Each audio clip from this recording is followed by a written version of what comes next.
Vamos a saludar a Alberto Medina Méndez, analista político, está en contacto con nosotros para analizar desde la Argentina, ¿no?, el impacto que ha tenido esta elección y tratar de determinar, aunque es muy incierto, ¿no?, qué le depara el destino a Venezuela. Alberto, muy buenas noches. Natalí, Guillermo, DNG Federal, te saludan. ¿Cómo estás? ¿Qué tal? ¿Cómo están? Un gusto estar en contacto con ustedes y es difícil la respuesta, ¿no? Porque esto es absolutamente inédito.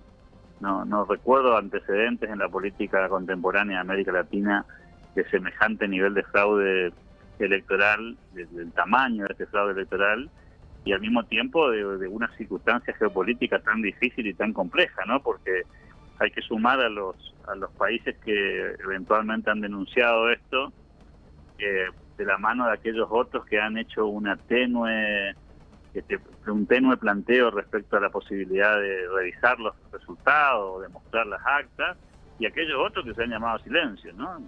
Es paradójico porque en un mundo democrático se supone que los países deberían estar preocupados porque se adulteren los resultados de la voluntad popular, y sin embargo hay un montón de naciones del primer mundo que han preferido el silencio, lo cual es absolutamente poco habitual, al menos en este tipo de procesos electorales, ¿no? Particularmente en Venezuela, sabiendo que ya hay antecedentes, que esta no es la primera vez que se sospecha de un fraude, pero de esta magnitud claramente nunca recordamos cosa parecida, con lo cual el desenlace es difícil de imaginar. Yo creería que lo que estamos presenciando es un proceso que seguramente va a derivar en una negociación, que no va a ser una negociación, entre comillas, a viva voz, y ojalá eso culmine con la verdad primero, y en segundo lugar con un proceso democrático que exprese lo que pasó efectivamente ayer en las urnas en Venezuela, y no esta parodia montada, apresurada, de querer mostrar algo que no fue, a las corridas y desprolijamente, ¿no? Alberto, vos decías, no es la primera vez, de hecho ya en la última elección, ¿no?, se hablaba de fraude cuando Juan Guaidó en ese entonces había enfrentado en las urnas a Maduro. ¿Por qué este es diferente? Más allá de lo burdo, ¿no?, de lo que se considera el fraude ahora en particular, ¿crees que el pueblo también tiene ahora una importancia y que ha perdido el miedo, en cierto modo, al poder que aún conserva, lógicamente, el régimen de Maduro? Yo creo que hay varias cuestiones que juegan al mismo tiempo, pero la más importante, si tuviese que buscar una diferencia contundente respecto a los procesos anteriores, porque no fueron un proceso, sino varios, ya desde Chávez, te diría, Sí. por aquí, con Chávez en vida todavía, y mucho más con Maduro liderando el proceso, es la magnitud de la derrota. Es decir, no estamos hablando de una discusión que podía ser 2 puntos más, 2 puntos menos. Cuando María Corina Machado dice que sacó el 73%, lo que te está diciendo es que el régimen no tiene ni 25 puntos. Claro. Entonces, cuando vos te encontrás en la calle, que cada 4 personas con las que hablas, 3 votaron a la oposición y 1 al oficialismo, es demasiado alevosa la configuración, digamos, de este fraude, ¿no? Que quizás en una elección más pareja, uno podría decir, bueno, queda un lugar para la duda o para la picardía, pero acá estamos hablando de una grosería, digamos, ¿no? Y además, bueno, la tecnología también ayuda mucho. Cuando María Corina Machado dice que tiene los elementos en la mano para demostrar el fraude, es porque claramente lo que hay son videos, actas, y entonces es muy difícil ahora contrastar actas falsificadas contra actas reales y explicar por qué los números que tiene el gobierno de la elección no tienen absolutamente nada que ver con lo que se ha vivido en un montón de localidades, porque según lo que cuentan, no hay una sola sección, un solo distrito de Venezuela en el que haya ganado Maduro. Claro. Es decir, estamos hablando de una cosa demasiado grosera, y esa es la diferencia. Por supuesto, a eso le podés agregar una ciudadanía más comprometida, seguramente, le podés agregar probablemente que el apoyo de las fuerzas militares al régimen es mucho más débil que en otras ocasiones, lo hemos visto inclusive en las declaraciones. Yo recuerdo en la última elección, Maduro anuncia su victoria con militares atrás de él, digamos, Sí, ¿no? sí. Y esa foto no la vimos ahora, al menos no con esa contundencia. Eso demuestra que también la cúpula militar está parcialmente acompañándolo y no como en otras ocasiones. Y después, bueno, hay que agregarle a esto la reacción internacional. estamos hablando de países aliados que no le han respondido, ¿no? No estamos hablando de naciones que están enfrentadas y que tienen una diferencia ideológica, sino estamos hablando de aliados que en otro tiempo hubieran estado más cerca de esa posición y que hoy piden que se haga una demostración de transparencia electoral, y eso es novedoso a mi juicio. Ahora, Alberto, vos decías, ¿no? No es el primer proceso en donde se pretende derrumbar a un gobierno con características dictatoriales en Latinoamérica, ¿no?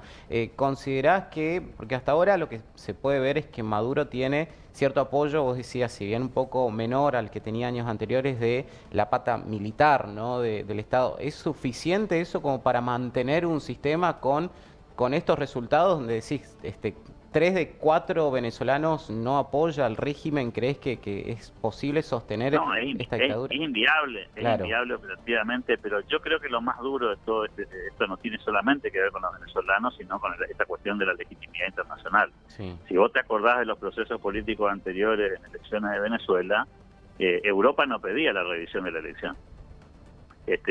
No pedía a Estados Unidos que se revise el proceso electoral, ni lo pedía Brasil. Claro.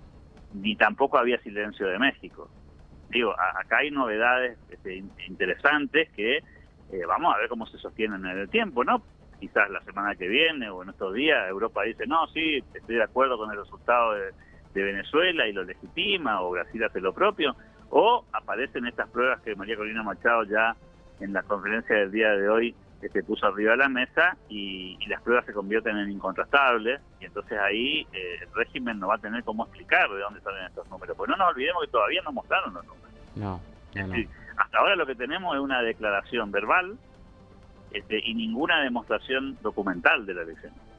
Claro. Y eso también es una novedad, ¿sí? Entonces creo que hasta para hacer fraude hay que ser prolijo, ¿no? Y en este caso lo que está faltando aquí es consistencia. Además, lo hemos visto a Maduro con un discurso muy débil, con un semblante que no se corresponde con un triunfo electoral, ni mucho menos, con algunas cosas muy burdas como que los números no suman 100%. Es decir, estamos hablando de un montón de irregularidades que se podrían disipar si se mostrara todo el proceso electoral por dentro y si los veedores internacionales validaran lo que pasó. No nos olvidemos que acá hubo gente que fue expulsada del país, deportada, expresidente de la nación de otras naciones que a las que no se les permitió ingresar. Digo, es todo muy... Aliados inclusive, ¿no? Como Alberto inclusive Fernández. Inclusive aliados, lo cual es paradigmático, sí. Y eso también es una novedad. Yo creo que estamos frente a un fraude gigantesco. Creo que la comunidad internacional va a tener que encontrar los mecanismos para darle una salida elegante a todo este proceso, porque nadie quiere un baño de sangre, nadie quiere un combate en las calles de la ciudad de Venezuela, ni queremos que termine este proceso de mala manera. De hecho, eso también creo que es una gran diferencia con otras elecciones anteriores. Aquí la oposición ha puesto una alfombra roja para poder dialogar y encontrar una salida mucho más civilizada, y eso también es un buen precedente para que se encuentre un proceso de transición en Venezuela. Pero si obviamente los implicados en el fraude, que son por otro lado personas que están procesadas internacionalmente por causas muy complejas, que van desde el lavado de dinero, pasando por el narcotráfico y la violación a los derechos humanos con desaparecidos incluidos. Digo, no estamos hablando de causas menores, no estamos hablando de si gobernaron bien o mal. Estamos hablando de cuestiones que involucran delitos, de los que están acusados muchos de los dirigentes importantes, empezando por el actual presidente, siguiendo por Diosdado Cabello y por tantas otros que están en la cúpula del gobierno de Venezuela. Entonces, creo que ahí hay que tomar nota de lo que está pasando, el silencio cómplice también de muchos dirigentes políticos, incluidos argentinos, que se han llamado a silencio, es una demostración de que ni siquiera los amigos están dispuestos a bancar esta parodia, ¿no? Alberto, muchísimas gracias por tu tiempo, es muy amable. Hasta pronto. Gracias. Alberto Medina Méndez, analista político, hablando sobre la situación y esta elección escandalosa que se dio en Venezuela.